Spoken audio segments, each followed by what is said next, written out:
Speed. Bilisan natin. Okay, here we go. Pasok, attorney. Okay na. Tuhanan. Mga kababayan, saan man pong panig kayo ng mundo, nasa Pilipinas man po kayo o nasa labas ng bansa, anong oras man po sa inyo dyan ngayon, umaga man po, tanghali, hapon, gabi. Mga kabunyog, mga kababayan, ang ating pong pagbati ng kayo ng mundo, nasa magandang araw, Pilipinas at mundo. Mr. Jones ba? Ay, wait, Sunday sorry. sa inyong lahat. Ano, mga kabunyog, blessed Sunday. Heto, Sunday, binasa ko attorney. yung post ni may post sa Facebook, si retired Senior Associate Justice Adolph Ascona. Alam nyo, isa ito sa mga hinahangaan kong constitutionalist, si retired. Hindi pala Senior Associate Justice. Ang retired Senior Associate Justice ay si Antonio Carpio. Retired Associate Justice ng Korte Suprema, Adolph Ascona. Ayun. Nung nag-take ako ng bar noong 2007, siya ang head ng bar committee noon. Itong si Adolph Ascona. At nung panahon na yon, sa political law, itinanong ang writ of amparo na hindi namin alam kung ano yon. Writ of amparo. Ngayon, alam na ng mga law students ang writ of amparo. Pero nung 2007, nung tinanong yun, writ of amparo, ano ba yun?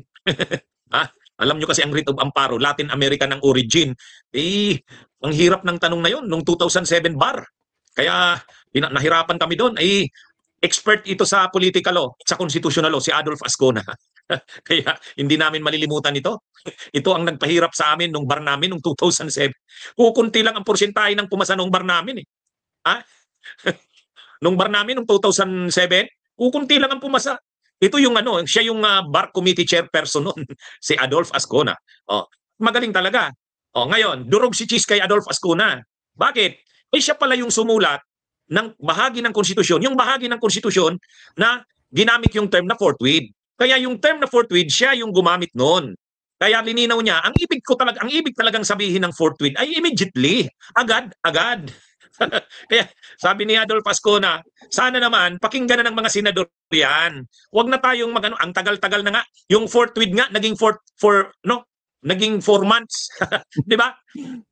Shout out, Pogi. Happy Sunday. Jerry Ronyo, kumusta kayo dyan sa Silang Cavite? Si Hilasio Cruz.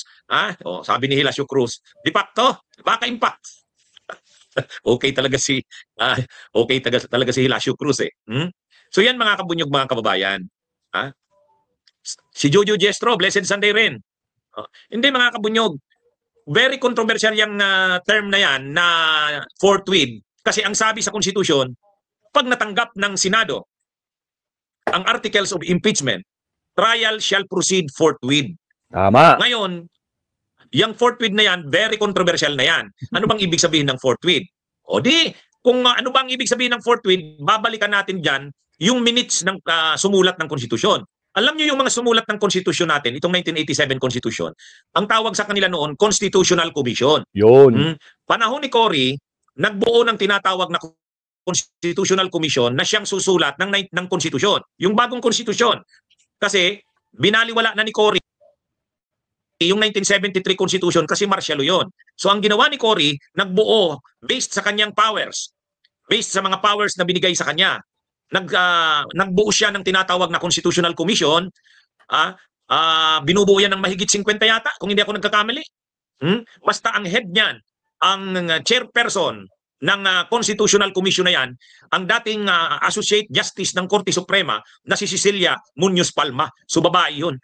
Pero isa nga sa mga kilalang members din, isa sa mga members ng Constitutional Commission na sumulat ng 1987 Constitution, itong si Adolph Ascona. Ngayon, sa kanya pala na-assign yung portion na yun. Yung portion na yun tungkol sa impeachment. Ang sinulat niya talaga doon, forthwith, sabi niya. Ito namang si Adolph Ascona, masyadong humble kasi ito eh. Ang tagal ng pinagdidibatihan niyang forthwith. Ngayon mo lang sinabing ikaw palang sumulat niyan. Ikaw palang sumulat ng forthwith. So ang sabi kasi sa post ni retired Justice Ascona, siya daw ang sumulat ng porsyon na yun ng konstitusyon tungkol sa impeachment. Talagang ang ginamit niyang term doon, forthwith. At ang ibig niyan sabihin ng forthwith ay immediately, agad-agad. Agad-agad. All right, team, we're transitioning to FLAC, but narangan tayo. still going to be... Lang mo ito. Narangan tayo ni attorney. Attorney, pasok. Shout out Dante Magdail ha. Kaya ngayon, ang sabi ni Ang sabi ni retired Supreme Court Associate Justice Ascona, it is my humble submission. Oh, yun. Wow, talaga namang napaka-humble mo naman, retired Associate Justice Ascona. Sabi niya sa post niya, it is my humble submission. Kumbaga, mapagkumbaba niya daw na sinasabi na siya ang sumulat nung bahagi na yan ng konstitusyon, siya ang gumamit ng term na forthwith. At ang ibig sabihin niya ng forthwith ay agad-agad sa national language. O ito, basahin ko yung ano. O ito yung sinabi ni Adolf Ascona. Alisin ko muna yung title natin para ipakita ko yung sinabi ni Adolf Ascona. Ayan. Alisin din muna natin ang picture. O yan O yan ang post ni Adolf Ascona. Sabi ni Adolf Ascona, mahaba kasi yung post niya, pero yung tungkol lang doon, number 5, yung number 5 na paragraph ng post niya. Adolf Ascona, number 5, paragraph 5. All these are my humble submissions. I must add, though, that it was I who drafted Article 11 of the Constitution in the Constitutional Commission, including the thematic section 1, that states that public office is a public trust in that public officers and employees must at all times be accountable to the people. All caps at all times. I also wrote the procedural section including the word forthwith. Open quote, forthwith, close quote, referring to the need for the Senate to proceed to trial after the House itself adopts by 1/3 or more votes a resolution of impeachment which thereby constitutes the articles of impeachment, such that, open quote, trial by the Senate shall forthwith proceed, close quote. And it is precisely meant to mean immediately and without unreasonable delay, or in the national language official version, open quote, agad, close quote. O yun, mayroon palang official version. Tama nga naman, ang 1987 Constitution sinulat sa Ingles, pero may translation siya na official translation na national language Filipino. At ang nakalagay sa official translation, agad-agad. O yun, agad-agad. Anong ibig sabihin, Chis Escudero, ng agad-agad? 4 months. Kung sabihin hindi mo alam ang agad-agad. Kung nalilito ka ng forthwith, ito agad-agad. Guys, anong ibig sabihin na agad-agad? 4 months. 'Di ba, Ma'am? At 4 months na lumipas 'di ba? Yun ang interpretation ni Cheese. Agad-agad, 4 months. Kaya mga kabunyog, mga kababayan, nabasa ko ito. Ito namang si retired Associate Justice Adolf Ascona, masyadong humble. Kung noon mo pa yan sinabi, retired Associate Justice Ascona, na ikaw pala yung sumulat ng porsyon na yon ng konstitusyon at ikaw yung gumamit ng term na forthwith, ang ibig mo talagang sabihin ng forthwith ay immediately. Wala na yan si Cheese. Anyway, yun na nga, actually mga kabunyog, hindi naman sana pinagdidibatihan na yan. Kasi obvious naman, alam naman talaga natin ang ibig sabihin ng forthwith ay immediately. Si Cheese lang naman ang pampagulo niya. Ang flavor talaga pala kasi daw ng Mary Grace Piatos, ang flavor daw kasi ng Piatos ay cheese. Taktay na. Kaya nang mabasa ko itong post na ito ni retired Associate Justice Adolf Ascona, sabi ko, yung pala. Yan na ang pinakapatunay. Yan na ang pinakapatunay. Alam niyo mga kabunyog, sa amin sa mga lawyers, tinuturo sa amin sa statutory construction, may subject na ganun. Kapag nagkakagulo sa interpretation ng isang termino, ng isang word sa loob ng konstitusyon, ano ba ang ibig sabihin ng word na yan? Babalikan mo yung minutes. Babalik ka sa minutes ng Constitutional Commission. Ibig sabihin, tingnan mo yung minutes kasi nagdebate sila doon Nagdebate sila doon. Ibig sabihin, ganyan kami. Kapag hindi nagkakaintindihan kung ano ang ibig sabihin ng meaning ng isang termino sa Constitution, pupunta ka ngayon doon sa original. Ano ang original? Yung deliberation, yung minutes ng deliberation ng CONCOM. Kasi doon sila nagdiskusyon Doon sila nagdiskusyon. Kaya kung pagdidiskusyonan, nalilito kung ano ang ibig sabihin ng forthwith, assuming na nagkakagulo, kasi ginugulo ni Cheese Escudero, pero simple lang naman sana ang ibig sabihin ng forthwith, kaya lang ginugulo ni Escudero sa kanang mga DDS. So, anong gagawin mo? Pupunta ka sa minutes, yung deliberation, yung minutes ng deliberations ng Constitutional Commission. Okay, kahit na palawag doon sa minutes, ito na lang, sino pa ang buhay na miyembro ng Constitutional Commission na sumulat? Si Ascona. At siya pala yung sumulat ng porsyon na yan. Siya pala ang sumulat ng porsyon na yan. At siya talaga, ang ginamit niyang term ay forthwith, na ang ibig sabihin na immediately. Agad-agad. Sabi ni Greg Babaran, attorney, baka hindi po naintindihan ni Cheese yung agad-agad. I-translate ko na daw sa Bicol. Tulos-tulos. Sa Bicol, ang ibig sabihin ng agad-agad, tulos-tulos. Cheese, ako nang magta-translate sa'yo sa Bicol. Kapag nakalusot sa Kamara, sa House of Representatives, sa Kamara, at naipasa ang resolution, ang nasabing, Bicol na lang, Bicol. Kapag nailusot na sa Kamara de Representante ang resolusyon para sa impeachment, yang resolution na yan ang magiging articles of impeachment. At pag na-receive na kang Senado ang articles of impeachment, tulos-tulos ang trial. Ano bang Tagalog? Ang paglilitis. Ano bang Bicol natin sa paglilitis? Tulos-tulos. Yun ang ibig sabihin ng tulos-tulos. Ay ng agad-agad. Cheese, ha? Nandiyan na si Sonrox, forthwith. Tulos-tulos. Cheese, Bicolano ka, Bicolano ako. Yun, tulos-tulos.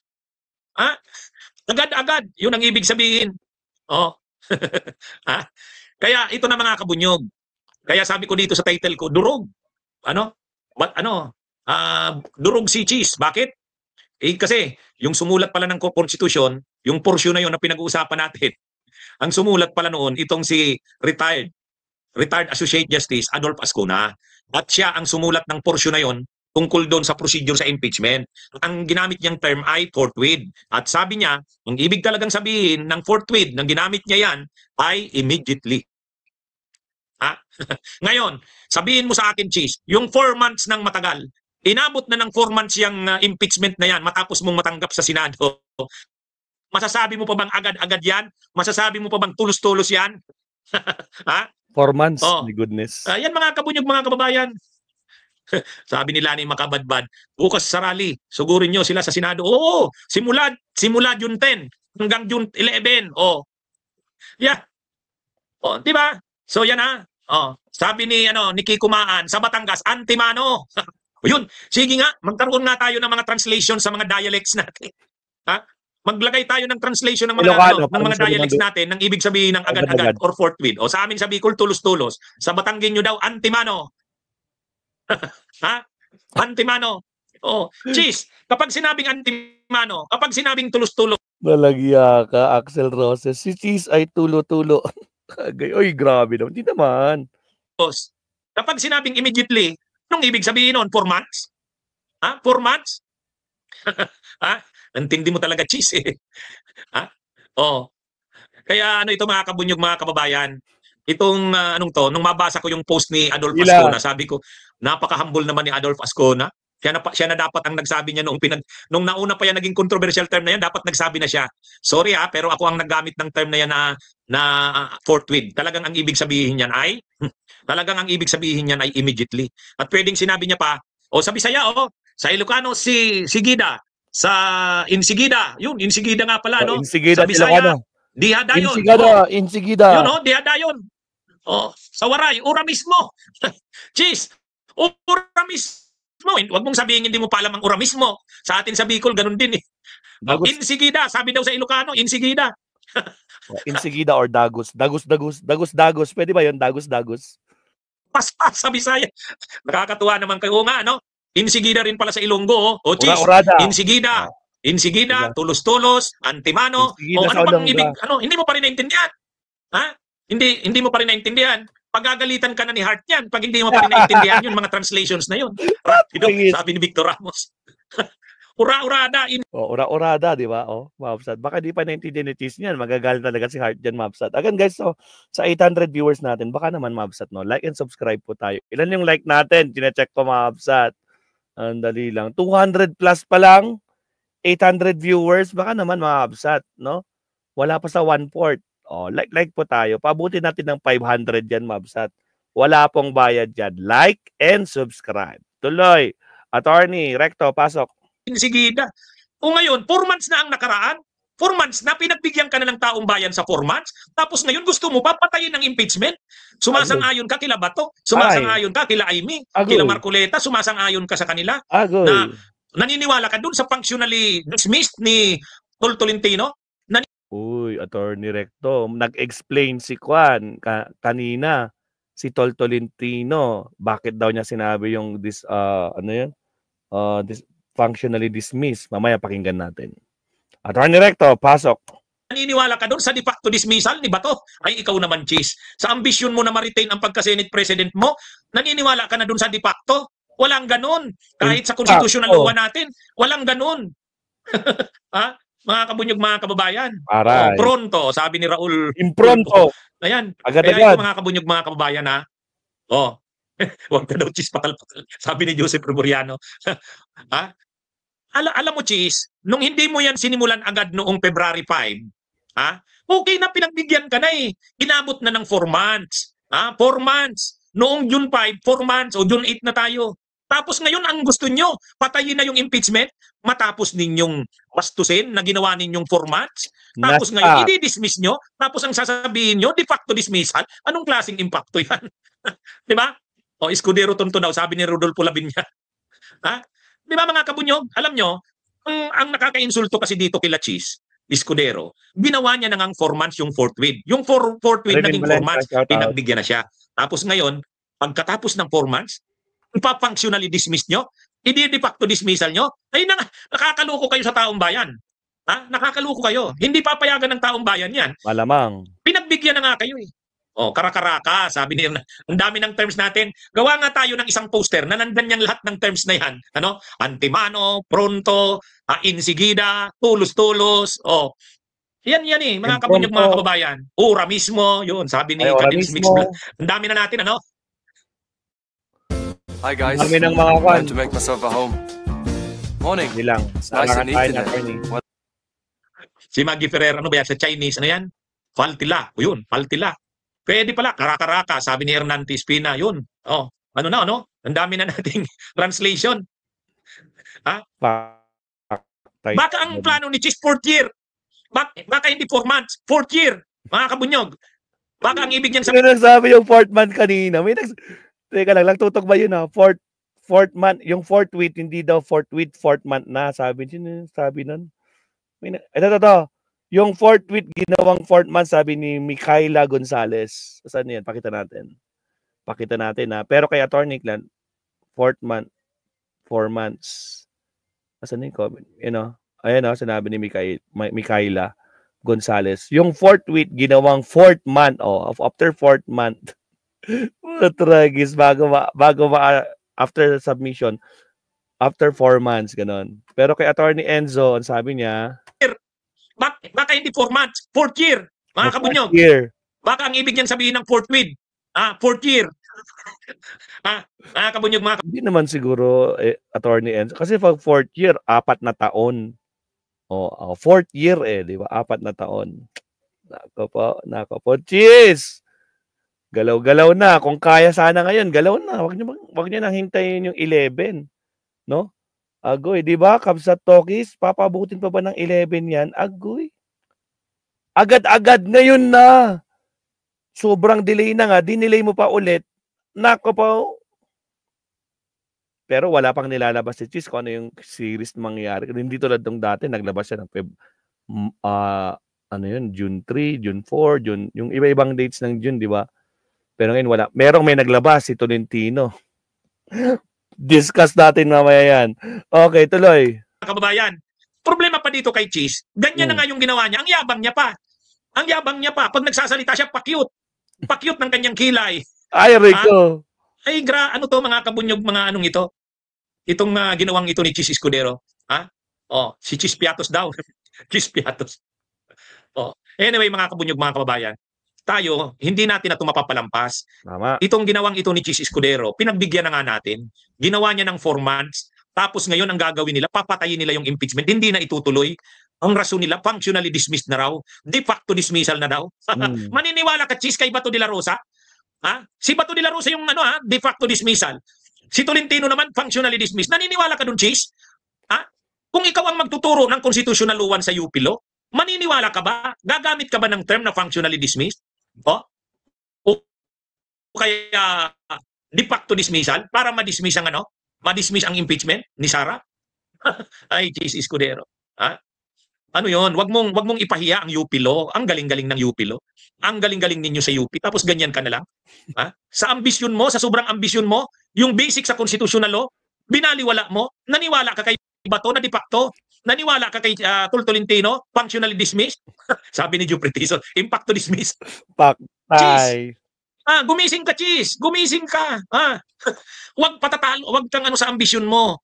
Anyway, mga kabsat, ngayong araw, Lunes ngayon, no, umaga ng Lunes, malalaman natin, baka na-realize na ni Cheese, baka meron siyang pa-press con mamaya, baka lang. Okay, tuloy. Mas maganda, ma-retain ka sa pagka-Senate President dahil tama ang ginagawa mo. Yun. Maganda, ma-retain ka sa pagka-Senate President na intact ang integrity mo. Maganda, ma-retain ang pagka-Senate President na saludo sa iyo ang tao sa ginagawa mo. Yun. Naalala mo ng Senate President si Nini Pimentel? Si Nini Pimentel, Senate President siya. Nang binastos ang Senado, anong ginawa ni Nini Pimentel bilang Senate President? Nag-resign siya. Cheese. Anong rason ni Nini Pimentel? Sabi ni Nini Pimentel, hindi ko masisikmura na masira ang Senado. Hindi ko kakayanin yan. Mag-resign na lang ako. Ikaw, Cheese, sisirain mo ang pangalan mo, sisirain mo ang Senado dahil lang gusto mong ma-retain bilang Senate President? Napangakuan ka? Dahil ba napangakuan ka ng mga pro-Duterte black senators na yan? Ngayon, naniniwala ka na kay Bato sa kanyang de facto dismissal? Naniniwala ka na kay Tultolentino sa kanyang functionally dismissed? Cheese! Arya Abra, salamat sa pag-send ng Cheese, gumising ka. May panahon pa. I-redeem mo ang sarili mo. Nakakahiya ang pagiging graduate mo sa UP Law. Nakakahiya ang pagiging Bicolano mo. Tayong mga Bicolano, kahit mayroong mga nakakahiya sa atin tulad ni Villaperte at sa kanila Salceda, pero nandyan ka. Sana mapabilang ka sa mga tulad ni Leni Robredo, Trillanes, mga Bicolano. Yun ang dalin mo. De Lima, Trillanes, Leni Robredo. Huwag kang bibilang doon kila Salceda, kila Villaperte. Nilalamon ka ng ambisyon mo eh. Ngayon, narating mo na narating mo na yan, naging Senate President ka. Dahil ang gusto mong ma-retain ang pagka-Senate President, sisirain mo ang pagkatao mo. Yun lang. Cheese, Escudero. Huwag kang maging... Actually, pag pinaglaban talaga ni Cheese yung talagang ibig sabihin ng agad-agad, kahit na ano pang sabihin, mas marami pang magtitiwala sa kanya. Pero ngayon, agoy, sirang-sira na si Cheese na sinayang niya. Huwag mong lagyan ng cheese na flavor ang piatos. Huwag kang patatalo sa kilay mo. Di ba mga kabunyog? Ngayon, galit ka. Napipikon ka. Pipikon ka dahil sirang-sira ka talaga sa social media. Nararamdaman mo ang galit ng taong bayan. Grabe. Kagagawan mo yan eh. Kagagawan mo yan. Tama. Actually, pwede ka namang maging Senate President. Panindigan mo lang yung tama. Tama. Kung ang stand mo, katulad nung kay Cayetano, anong sabi ni Cayetano? Kahit ganun yan si Cayetano, si Mr. 10,000. Sabi ni Cayetano, hindi naman dapat magbutuhan eh. Kasi responsibilidad namin yung mga senador. O ganyan ang sinabi din ni Gatchalian. Ganyan din ang sinabi ni JB Ersoto. O dapat sana, Cheese, ganun ka rin. Dapat ganun ka rin. Dapat sabihin mo sa mga kapwa ko senador, huwag na tayong magtalo. Hindi tayo dapat magbutuhan. Kasi constitutional mandate natin na maging impeachment court. Kapag nakarating sa atin ang articles of impeachment, wala tayong opsyon, wala tayong pagpipilian, kundi mag-proceed sa trial. Yun! Agad. Kung ganun sana, Cheese, sasaluduhan ka namin. Tama. Kaming mga Bicolano, susuportahan ka namin. Di ba mga kabunyog, mga kababayan? Kapag Cheese ganun yung stand mo, mariretain ka sa pagka-Senate President. Pero, ang maganda doon, mariretain ka, nasaludo sa iyo ang taong bayan sa ginawa mo. Pero ngayon, mariretain ka man sa pagka-Senate President, durog na ang pagkatao. Durog na, Cheese.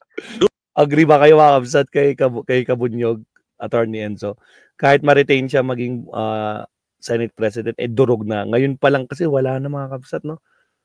Actually, kahit yung mga ibang kakamping nagkakondem, talagang grabe ang sino pa yung isa, si Christian Esquera. Hindi ko naman, sa tingin ko, hindi naman bobo si Cheese, di ba? Sabi ni Christian Esquera. Alam ko sobrang matalino yan eh. Pero bakit hindi niya ginagawa yung batas? Bakit alam niya sa sarili niya, pero hindi niya ginagawa yung dapat na gawin? Ano kaya yung nangyari doon, Mabsat, no? Ano kaya yung nasa likod nun? Sa tingin niyo, ano sa likod? Bakit kaya hindi ginagawa ni Cheese na gawin yung dapat gawin? Grabe, no? Oh my God. Pero sige, malapit na matapos si Attorney. Guys, 1,300 viewers na pala tayo. Shoutout sa ating 1,300 viewers. Sa mga hindi pa nagla-like and subscribe, baka naman 300 likes lang tayo, 1,000 pa sa inyo, hindi nagpaparamdam. Baka naman, mga kabsat. Baka naman. Bigyan nyo ng katarungan yung 1,000, mga kabsat. 374 pa lang yung likes natin. Mga kabsat, 1,000 sa inyo, hindi pa nagpaparamdam sa like time. Tinignan ko ngayong analytics, no, ang dami-dami. Ang dami-dami sa inyo, mga hindi pa nakapag-subscribe dyan, ha? Nanonood-nood kayo, pabalik-balik kayo kay Maestro, nakikichismis. Mag-subscribe na kayo para, dire-diretso kada live natin, notified kayo. Diba? So, like and subscribe, share na rin, Mabsat. Okay, tuloy, Attorney Recto. Durog na. Si Sakura 35, nasa park daw sila nakikinig sa atin. Anyway, mga kabunyog, mga kababayan, yan lang yung sana sa mga panahong ito, Cheese, na ikaw, bitirano ka na sa pagiging politiko. Dapat ang iniisip mo na legacy mo, legacy, Cheese, legacy. Ngayon, aalis ka sa pagiging politiko, tatakbo ka sa 2028, kung matalo ka. Bakit ka natalo? Dahil sa functionally dismissed ni Tolentino, naniwala ka. At naniwala ka kay Bato sa kanyang impact to dismissal. Kaya nakakahiya, di ba, Cheese? Nakakahiya. Nakakahiya. Dapat legacy na ang iniisip mo. Legacy na.